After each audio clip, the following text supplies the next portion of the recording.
My name is Ashley Fouyolle and I am the owner of UNWRP, a luxury wrapping paper company. And today we'll be doing a tutorial of my fabric wrap.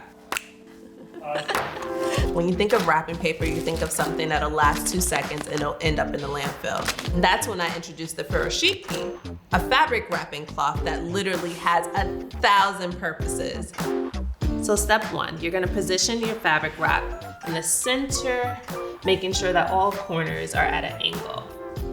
One corner and just wrap it over. Next, you take the opposite flap and wrap that once over.